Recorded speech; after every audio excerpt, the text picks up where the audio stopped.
Thank you for that introduction, and thank you for inviting me here to Maelor. Cyd-fyw. Really excited to be part of the project.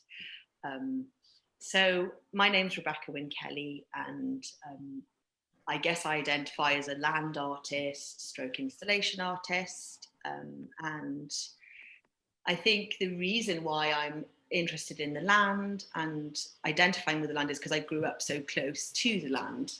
So I grew up in Aberarth, in a small village on the west coast of Wales, and that upbringing has had a profound effect on the things that I hold dear and the things that I bring forward in my practice. Up until very recently, I used to have a very romantic relationship with the landscape, and my work portrayed that romance and that deep connection in a very positive and uplifting way. So I live close to the beach and I live close to the River Arth. So I'll just show you this image of the River Arth here. Don't know if you can see this, the internet's a bit slow. So I want to talk about the River Arth because I use the River Arth and swimming as part of my practice and a way of connecting to the land. So I see the swims that I do on a daily basis like sketches in the sketchbook. So they allow me to have kind of skin on nature, skin in on nature, skin on skin, these profound experiences that allow emotions from the landscape to enter into me. And then I store those emotions. And then when I'm making a work of art, I release those emotions into the work. So back to the point of it being super romantic and positive, I then discovered quite recently that sewage, an extreme amount of sewage was being pumped into the River Arth, and I've done it, admitted it. So the 5,540 hours of sewage were being pumped into the River Arth on an annual basis, and from that moment on, my relationship with nature and the land has changed. So that's where I'm at with my relationship with the land and my practice. So I'm in a bit of a strange time and I feel like my work will change in response to that. So I just wanted to put that out there before I start talking about work that I've done. So that's just a picture of the River Arth there. So the land and my practice. I'll start with my latest body of work, which was a project that I did with Cadw in Florida Abbey and the beach in Aberarth. And the title of this exhibition was called Genius Loci. And Genius Loci means the effect that a place has on your mind, body and soul. And the reason why Florida, or the Genius Loci of Florida was present in my life really early on was because we have these things called gweledol, which are ancient fishing pools that link Aberarth, Florida. So I guess in my practice, I'm always looking for messages from the land and stories as well. So I'm just going to flip through these. This is Aberarth Beach. These are some of the gweledol. I decided to paint those gold. So when I look for a reason to make a work of art, there's always emotion.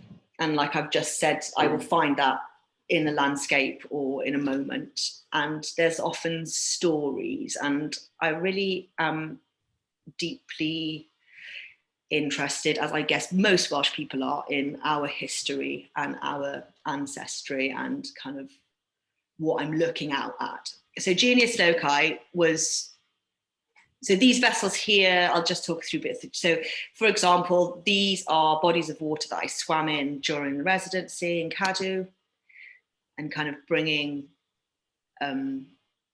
spirituality to the idea of water and how we can continue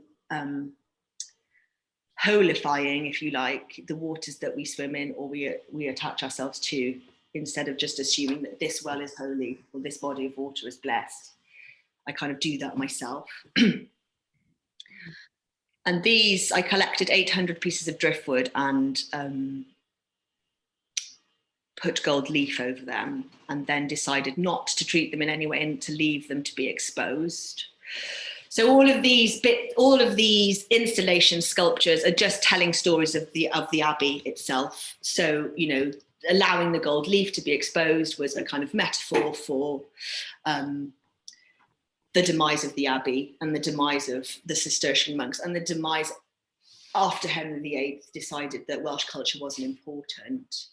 And again, here, this is fleece, which represents this, the monks' gowns, and they were buried in brand new fleece gowns when they died. And I wanted to sort of have that coming around the abbey. These are shapes of the gweledol. So all the materials that I find are really local to where I live. And that's an important part of my practice as well, kind of shifting materials. So lots of this project, or all of this project, was done through lockdown, and there were daily walks to the beach, you know, collecting wood, drying wood, gold leafing wood, tying wood, shearing wool, packing wool, etc., etc. And these agricultural materials that I use, or man-made materials that I use, often come from farms, because there's that link with Strata Florida and farming and agriculture.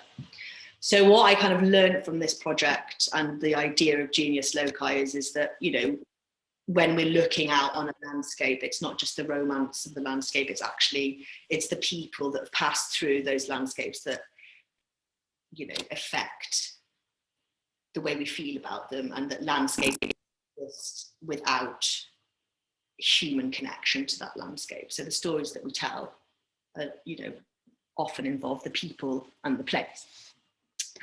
So that was the latest piece of work that I did. My favourite piece of work that I've ever made, and if I could make work like this all the time, I would be really happy and really complete. And it's this piece here, which is called Camau, and this was commissioned by UNESCO World Heritage Sites and a residency called Kunstkollektiv 8B in Denmark, in a tiny, tiny village called Unnerud. And I think the rurality of it, the rural, is really important to my work too, because I don't particularly like city-centric work. I'm on a mission to place work as, you know, in remote, isolated locations that you wouldn't expect to see work, that people could almost kind of stumble across or not expect it to be.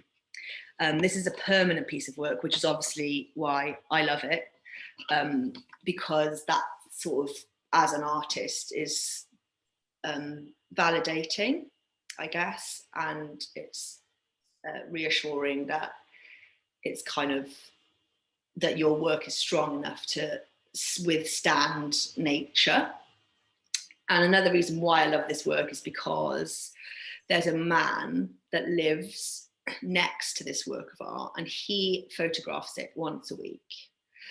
And that for me is a really magical thing, because I get to see it in all different types of stages of, well, the natural cycles. So if it's foggy, I get to see it. If it's snowing, and every time I see a photo of it, oh, it hasn't uploaded. I don't know why it hasn't done that, but so there, it'll be in the snow, it'll be in fog, it will be in autumn, it will be in summer, and artwork that sits alongside nature and changes in tandem and in unison with nature is kind of what I would love to do all the time. But obviously that's not possible, because public art is quite difficult to fund and quite difficult to place and comes with lots of complications. So what I do to sort of fill that void of public art is do little things like this. you know, paint stones on the beach and let them kind of be tidal and let the waves splash over them. Sorry, I think the internet's being a bit slow. Or something like this, which I actually don't like that much as an aesthetic, but as a concept, I got a lot out of this. And the reason why I got a lot out of it was because I used it as it was a sort of form of therapy to deal with a really situation that my friend was dealing with. And I was walking along the beach, and then I just thought, there's something in these red stones. So, you know, as an artist that works on the land, the circle, you know, is a really common kind of symbol of land art, or I am a land artist, I do things in circles. So because I can't put things permanently on the land, and that's really difficult, I do a lot of this sort of stuff. And here's some footage of it being kind of washed away. So I guess, you know, as an artist, you're always looking, there's the bits in between, aren't there? There's making real work that is kind of validated and put in a gallery, and then there's work that is sort of sketchbook or something that you. Another thing I use in my work is text.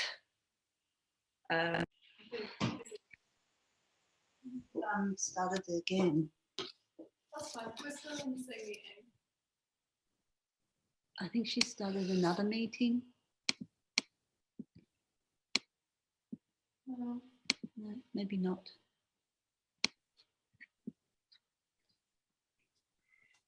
Share screen. Sorry.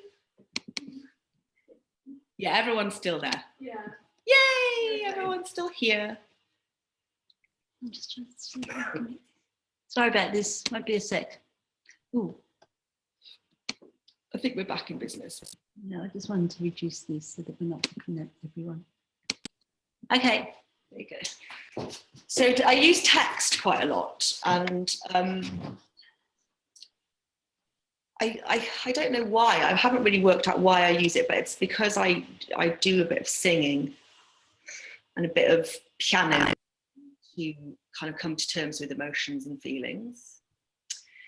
And I think that text is something that really doesn't belong in landscape. So it's quite a foreign thing to find in a natural landscape. So in this particular body of work that I did here, this is on a residency in Finland called Silence, Awareness, Existence. And the reason behind this residency was to be able to take some time to settle down and live in silence. And live on the land and sauna culture and Finland, and it was really, again, an isolated and remote place to be. So what happened in this time while I was there was that the silence allowed me to obviously internalize my feelings. And what happened was I was searching for silence like we all do, but it's never there. And I've never found it. And what happens when I use silence to make work is that I hear the sounds of people, like the subtle sounds of people, like how they smoke a cigarette or how they walk around the room or what they breathe like. And what I realized was the only time I actually found silence was when I couldn't remember how my friend who committed suicide a long time ago, I couldn't remember what she sounded like. And it was only at that point that I found silence. So I find silence fascinating because it lets you really tap into really deep emotions. And I do a lot of silent work in nature. And again, it's never really silent. It's always noisy and busy.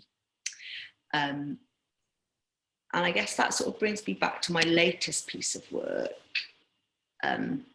which is this one here.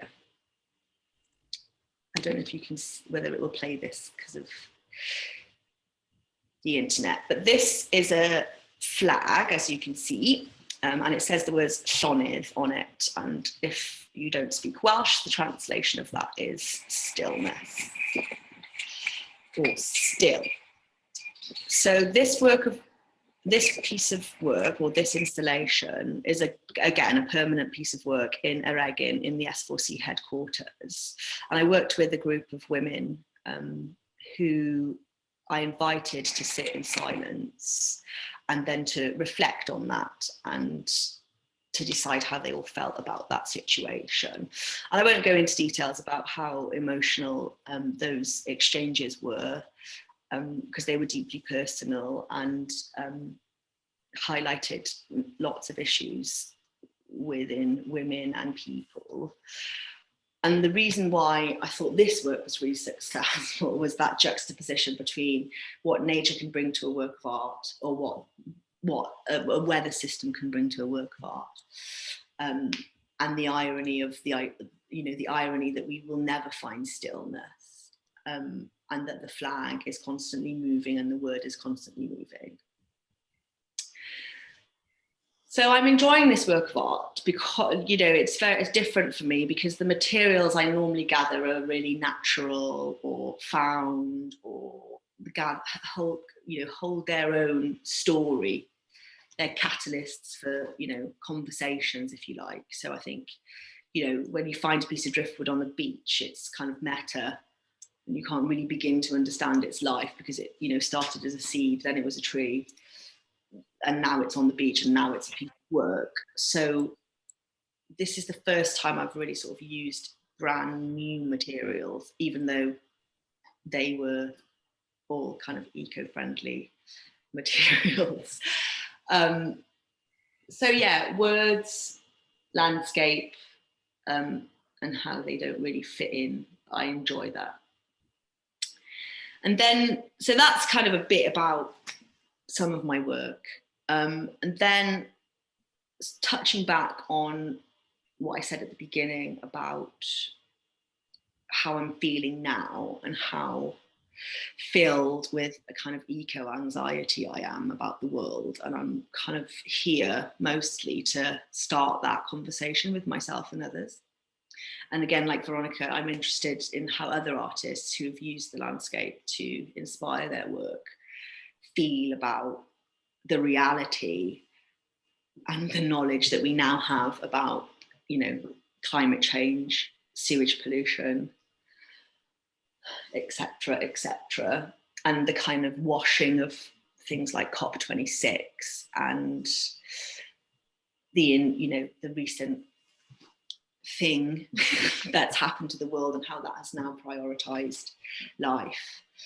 So I'm deeply anxious and deeply confused, and wondering how I'm going to address that personally and through my art. So yeah, that's why I'm here, and that's why I wanted to come and spend time with like-minded people and see how they're faring, because I feel like it's something I can't really ignore. And I feel like it's going to, this knowledge of the river and 5,500 hours and kind of being hit with this like huge wave of disappointment and mayhem and chaos, and what it made me feel is that, I see the river and the sea as like human beings. So when I found out the news, it felt very much like a breakup with a human being, and kind of linking in perhaps for Veronica to what you said about kind of earlier thinking and earlier times, and even in Welsh culture, we were a lot more connected to the land and took a lot more ownership over it. And lots of people don't really understand that when I said I felt like my heart was broken and that someone had sort of taken away my medication without warning, or taken away my love, or taken away, that I'd been cheated on in some way. It was a really like visceral reaction, and I cried a lot, and I couldn't get out of bed for a couple of days. And but I guess, artwork is, or art or artists are here to, talk about these things and visually communicate these issues. But having said that, I'm not interested in making work that's as violent as the current crisis. So I think moving forward, I'm trying to, or will be trying to, create work that is sort of those two jarring things, like beauty and brutality, and how, I don't know, like how I can convey or visualize, like you're looking out to the sea, you're like, here it is, this is, you know, this is everything, this is beautiful, here's the sunset, and it just keeps giving and giving and giving and giving. But I just can't see it as that, because that is not what it is, because the facts tell us that that is not what it is. And then in all of that as well, understanding that, you know, if Gaia kind of wants to get rid of us, it just will. So the fragility of humanity in all of this too. So there's a lot going on, and, you know, like I say, that's kind of why I'm here, and wanting to discuss those potential anxieties with other people, and whether they're even feeling it. They might not be feeling it. We've got a couple of other people in the room that are feeling a bit anxious about the whole thing. So yeah, but in a way, in a way, it's quite exciting, because, you know, as an artist, the last thing you want is to be repeating yourself like over and over again. I think anyway. And sometimes you can get caught in traps of like, oh, here I am, you know, I'm an artist that uses driftwood, that's what I do. And then suddenly, and that's what I was about to do again, and like repeat that process because they were successful sculptures and people responded to them. And, you know, coming up with an idea for what to make work about is quite difficult. But when something comes like this and sweeps you off your feet, you've got no choice. So I'm quite pleased, actually, that I've got a reason to make art. And not repeat myself. So yeah, I think maybe is that enough? Is everyone feeling they need more from me? Or? So yeah, it's a start. So yeah, it's a start of something, and I'm waiting for you. Oh, Thanks. I'll stay here. Yeah. I can't. sorry. We're just doing a bit of arranging of seats, everyone. So now we're going to stop the screen share, and everyone can pop up so I can see who's here. How do I do that? Won't go on to the grid view. No, I want it to. Can you show me? Well, if we put on video, maybe press that.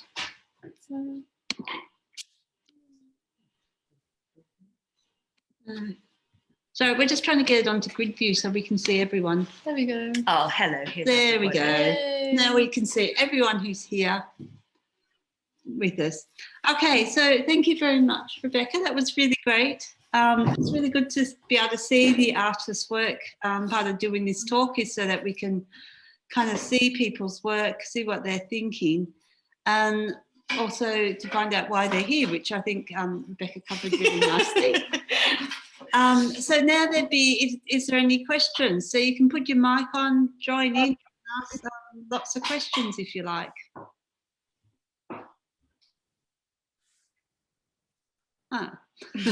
Anyone here in the room want to ask a question? Oh yeah, so we've got one from Mark. You need to come up here and talk. You can stick your head in here. Stick your head in, Mark.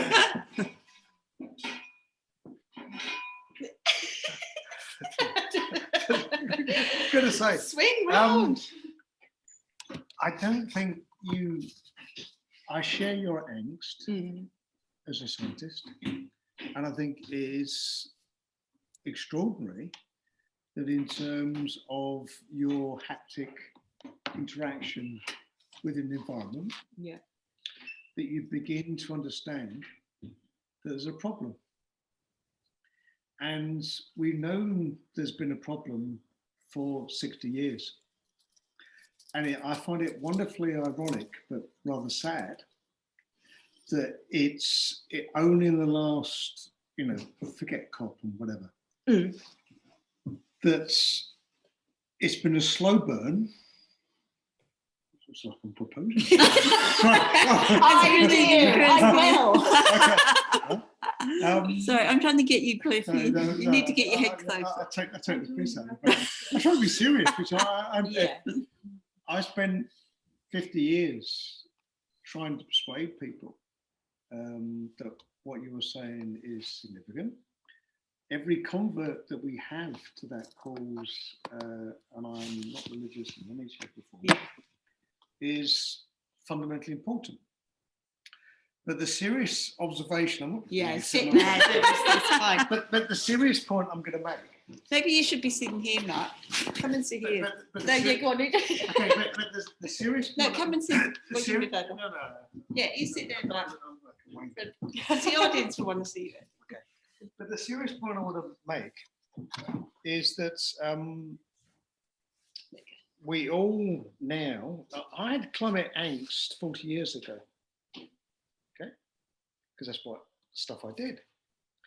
And I did my stuff and I worried about it and forgot about it and lived life and whatever. So what you were saying was profound, okay? But I've lived that 100 times or more. But it's actually then taking that and actually then making a difference. And actually last night, in one of the many arguments that me and my wife have in terms of the world, the universe, the rest of it, you know, what fucking difference have you made? You know, what life you... Well, actually, I have saved lives, but it's another story. But in terms of actually engaging completely in terms of changing the agenda. What am I doing? Yeah. And it's, and I, as a non-artist, am as responsible, probably more